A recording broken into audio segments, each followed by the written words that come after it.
최근 문재인 정부에서 겹겹이 쌓아놓은 부동산 규제 대못을 윤석열 정부에서 하나 둘 빼내고 있습니다. 이처럼 문재인 정부와 윤석열 정부는 시장을 바라보는 입장이 확연히 다른데요. 그럼 과연 윤석열 대통령은 경제에 대해 어떠한 견해를 가지고 있는지 그의 과거 발언을 통해 한번 알아보겠습니다. 윤 대통령은 취임사에서 자유라는 단어만 언급할 정도로 자유주의자에 가까운 성향을 가지고 있습니다. 윤 대통령은 노벨 경제학상을 수상한 프리드먼의 대표작 선택할 자유를 자신의 인생책이라고 검찰총장 인사청문회와 언론 인터뷰 등에서 밝힌 적이 있습니다. 그렇다면 윤 대통령의 젊은 시절 가치관 형성에 큰 영향을 주었다는 이 책은 어떤 책일까요? 우선 이 책의 저자 밀턴 프리드먼에 대해서 알아보겠습니다. 그는 흔히 말하는 흡수저 출신으로 집안 형편이 좋지 않아 식당에서 설거지를 하며 학비를 벌어 대학을 다녔습니다. 그는 대공황을 연구하였고 대공황의 원인이 통화량 공급 부족에 있었던 걸 밝혔습니다. 밀턴 프리드먼이 90세 생일 때 벤 버냉키는 이런 축사를 했다고 합니다. 당신이 옳았다. 우리는 다시는 실수를 하지 않을 것입니다. 벤 버냉키는 미국 연방준비제도 이사회 의장을 역임하던 2008년 금융위기가 닥치자 밀턴 프리드먼의 생일 때 다짐했던 말을 바로 실천했습니다. 헬리콥터 벤이라는 별명에 맞게 신속히 통화 공급을 했습니다. 밀턴 프리드먼은 경제학에서 통화주의파를 창시하였는데 그를 뒤따른 인물이 바로 벤 버냉키 미연준 의장이었고 또 그 후임인 제니 넬런 역시 미연준 의장을 지냈습니다. 제니 넬런은 현재 바이든 정부의 재무부 장관인데 코로나 사태로 미국 주가가 폭락하자 이런 말을 하기도 했습니다. 의회는 선제적으로 미연준법을 개정해서 필요한 경우에 연준이 주식을 직접 살 수 있게 고쳐야 한다. 그는 주식 폭락을 방지하기 위해서 중앙은행이 주식을 살 수 있게 법을 고쳐야 한다고 주장한 사람입니다. 이런 시장 친화적인 성향으로 제니 넬런이 재무장관이 되자 미국 증시가 상승하기도 했습니다. 밀턴 프리드먼은 경제학뿐만 아니라 정치 철학에도 큰 영향을 주었습니다. 밀턴 프리드먼에 가장 큰 영향을 준 사람은 프리드리 하이에크입니다.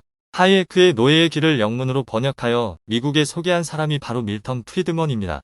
그럼 밀턴 프리드먼의 명저 선택할 자유는 어떤 내용인지 알아보겠습니다. 요즘 우리 사회에서는 결과의 평등주의를 주장하는 사람이 많습니다. 밀턴 프리드먼은 결과의 평등을 요구하는 평등주의자들에게 아래 세 가지 질문을 던집니다. 첫째, 왜 평등주의자 당신들은 말과 행동이 다른가? 말로만 평등을 주장하고 정작 자기 자신은 솔선수범을 하지 않는가? 평등을 주장하는 사람은 자신의 소득 중 평균 이상을 가난한 사람에게 기부해야 하는데 그런 평등주의자는 없다는 것입니다. 밀턴 프리드먼이 보기엔 평등주의자들 대부분은 자신은 평등을 위해서 솔선수범하지 않으면서도 세상이 평등해야 한다고 주장하는 이상한 사람들입니다. 즉 그들의 말과 행동이 다르다는 것입니다. 둘째, 평등주의자들은 왜 평등 공동체에 가입하지 않는가? 같이 일하고 같이 나누어 사는 평등 공동체가 있는데 평등주의자들은 이러한 공동체에 가입해서 살면 됩니다. 그런데 평등주의자들은 말로만 평등을 외치고 자신들은 그런 단체에 가입하지 않는다고 합니다. 예를 들면 평등 공동체로서 이스라엘의 집단 농장의 하나인 키부츠가 있습니다. 이스라엘의 존경받는 지도자 중에는 키부츠 출신이 많다고 합니다. 그래서 키부츠는 이스라엘에서 사회적 존경을 단체입니다. 그렇지만 키부츠에 가입한 자는 이스라엘 전체 인구의 5%를 넘지 못한다고 밀턴 프리드먼은 지적합니다. 인간의 본성을 볼 때 최대 약 5%의 사람만이 평등주의 사회를 실제로 선호한다는 것입니다. 진짜로 평등주의자가 되기를 원하는 사람은 드물다는 것입니다. 그렇다면 평등주의자들이 평등을 주장하는 진짜 이유는 뭘까요? 바로 시기심과 질투심이 아닐까요? 셋째, 평등을 위해서 소수의 자유를 침해하는 것이 정의로운가? 소득 수준에 따라서 A, C, D등급으로 나누었다고 가정해 봅시다. 가장 가난한 D등급을 돕기 위하여 A, B, C 등급 모두가 자신의 세금을 올린다면 이것은 정의롭고 공평하며 자유를 훼손하지 않습니다. 그런데 만약 B와 C가 제일 가난한 D를 위해서 A에게만 소득세만 올려서 가난한 D를 돕도록 결정한다면 이것은 정의롭지도 공평하지도 않고 자유를 훼손한다고 지적했습니다. 그런데 이런 상황 익숙하지 않으신가요? 상위 소득자에게 엄청난 세금을 뜯어가는 바로 우리나라의 사회가 그렇습니다. 북유럽 국가들은 작게 벌든 많이 벌든 소득이 있는 근로자들 모두에게 세금을 부담토록 하고 있습니다. 그러나 대한민국은 근로소득세를 내지 않은 근로자가 거의 절반에 육박합니다. 그런데도 세금을 한 푼도 내지 않은 근로자들이 가난한 자를 위해서 고소득자에게 더 많은 세금 폭탄을 안겨야 한다고 주장합니다. 정의에 관한 고전과 같은 명작을 쓴 하버드 철학과 교수 존 롤즈는 정의론에서 이렇게 말합니다. 타인이 갖게 될 보다 더 큰 선을 위해 소수의 자유를 뺏는 것을 용납할 수 없다. 다수가 누릴 큰 이득을 위해서 소수에게 희생을 강요하는 것은 정의가 아니다. 그렇다면 밀턴 프리드먼은 왜 자유를 강조할까요? 밀턴 프리드먼이 자유를 중시하는 이유는 자유를 추구하면 평등과 자유 모두를 가질 수 있지만 평등을 중시하면 자유와 평등 모두를 상실한다고 보았기 때문입니다. 정말일까요? 우리나라의 부동산 시장만 봐도 답은 금방 나옵니다.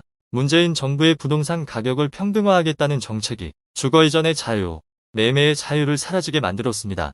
밀턴 프리드먼은 평등을 강조하는 사회는 평등을 강제하기 위해서 반드시 폭력과 독재를 필요하게 되고 이러한 점 때문에 그 사회는 더욱더 불평등한 사회가 된다고 주장했습니다. 중국, 소련, 캄보디아 등 공산국가의 불평등을 예로 들었습니다. 실제로 공산국가의 불평등은 자유사회의 불평등보다 더 컸습니다. 공산주의 사회를 예로 들어보겠습니다. 여러분의 직업과 소득을 결정하는 곳이 공산당 간부 한 사람뿐이라고 생각해 봅시다. 그는 어마어마한 권력을 가졌고 여러분은 상대적으로 엄청난 불평등에 놓이게 됩니다. 그러나 자유주의 사회에서는 그렇지 않습니다. 예를 들어 삼성 이재용 회장이 아무리 돈이 많아도 당신이 삼성에 다니지 않는다면 그에게 잘 보여야 할 필요가 없습니다. 그가 당신에게 미치는 영향력은 거의 없습니다. 당신이 삼성에 다닌다고 해도 삼성에서 잘리면 LG나 현대 등 다른 기업에 취업할 수 있게 이재용이 당신에게 미치는 영향력은 공산국가의 공산당 간부보다 못할 것입니다. 그래서 평등주의를 추구하는 공산사회보다 자유사회가 더 평등한 사회인 것입니다. 자유시장이 허용된 곳은 보통 사람들이 전에는 꿈도 못 꾸던 생활 수준의 개선과 향상이 이루어졌습니다. 반면에 자유시장이 허용되지 않는 곳에서는 부유한 자와 가난한 자의 빈부격차가 자유시장 경제 사회보다 더 많이 벌어졌습니다. 중세 봉건사회나 정부의 접근이 지위를 결정하는 인도와 러시아, 중국 같은 중앙계획 경제사회에서도 빈부격차는 자유시장이 허용한 세계보다 더 확대되었습니다. 즉 자유시장이 허용되는 자본주의 체제가 평등을 추구하는 중앙집중계획 경제 사회보다 빈부격차가 작다는 것입니다. 밀턴 프리드먼은 평등이 아닌 차등이 가져다주는 혜택을 부자가 아닌 사람들이 더 많이 누린다고 주장했습니다. 예를 들어보겠습니다. 손흥민 선수나 리오넬 메시와 같은 선수는 축구에 있어 일반인들에 비해 타고난 차등적 축구 재능이 있습니다. 우리는 이런 차등 때문에 그들의 멋진 축구 경기를 볼 수 있습니다. 또한 그들은 그에 합당한 많은 보수를 받기 끊임없는 훈련과 노력으로 경기에 최선을 다합니다. 만약 평등을 추구하여 손흥민과 같은 슈퍼스타 선수들에게 일반인 노동자와 같은 소득을 받게 한다면 지금처럼 열심히 훈련하고 노력할지 의문입니다. 그렇게 되면 아무도 멋진 축구 경기를 볼 수 없습니다. 바로 차등이 있기에 대중들이 멋진 시합을 관람할 수 있고 즐길 수 있는 것입니다. 차등이 있어 세상은 더 풍요로워졌습니다. 또 밀턴 프리드먼은 차등이 있기에 인간은 비상한 아이디어를 내고 사업을 벌리고 노력을 한다 했습니다. 애플의 아이폰이나 테슬라의 전기차를 만든 사람들이 차등적인 수익을 위해 모험 사업에 뛰어들어서 성공했고 그 덕분에 인류의 삶이 더 개선되고 풍요로워졌습니다. 여기서 평등주의자들은 스티브 잡스와 일론 머스크가 더 부자가 되었고 불평등이 확대된 곳에만 초점을 맞출 수 있습니다. 그런데 밀턴 프리드먼은 이렇게 말합니다. 그들이 하루에 5끼 6끼를 먹는 것도 아니고 그들의 삶이 일반인들과 그렇게 큰 차이가 나지 않는다. 과거의 부자들은 선풍기가 없어도 옆에 부채로 붙여주는 하인이 있었고 세탁기가 없어도 세탁을 해주는 하인이 있었고 전기밥솥이 없어도 밥을 해주는 하인이 있었습니다. 그렇기 때문에 오늘날의 부자들에게 산업과 기계의 발전이 가져다준 혜택은 상대적으로 크게 나아진 게 없습니다. 그에 반해서 오늘날 중산층은 과거의 중산층에 비해서 엄청난 삶의 개선이 이루어졌습니다. 오늘날 중산층은 과거 귀족이나 왕들만 이용할 수 있었던 편의를 이용하며 살고 있습니다. 휴대폰은 물론이고 자동차와 각종 전자제품, 쾌적한 주거 환경 등은 차등이 가져다준 혜택입니다. 밀턴 프리드먼은 왜 평등주의 운동은 실패할 수밖에 없다고 말했을까요? 그는 인간 본성 때문이라고 말합니다. 밀턴 프리드먼은 애덤 스미스의 말을 인용합니다. 모든 사람은 자기 자신의 생활 상태를 개선시키고자 끊임없이 노력을 기울인다. 즉 인간은 남보다 더 잘 살려고 노력하는 게 본성이라는 것입니다. 이러한 본성을 거슬러 타인을 위해 자신이 번 것을 포기하고 타인에게 줄 사람은 거의 없다는 것입니다. 실제로 현실 속에서 기부하는 사람이 드문 것을 보면 틀린 말이 아닙니다. 결국 평등주의를 실행할 수 있는 방법은 강제법에 따른 징벌과 공포로 실행하는 수밖에 없다는 겁니다. 법으로 강제하여 평등을 추구하면 어떻게 될까요? 밀턴 프리드먼은 영국의 예를 들어 설명합니다. 영국의 경제 성장률은 여타 유럽국에 비해서 추락하였고 부자들은 해외로 탈출하였다. 영국 경제는 침체되었고 범죄는 늘어났다. 사람들은 평등을 강요하는 법을 지키지 않게 된다고 한다. 최근 부자에 대한 적폐몰이로 인해 한국에서도 해외 이민을 생각하는 부자들이 많아졌다고 합니다. 밀턴 프리드먼의 주장을 다시 한번 정리하겠습니다.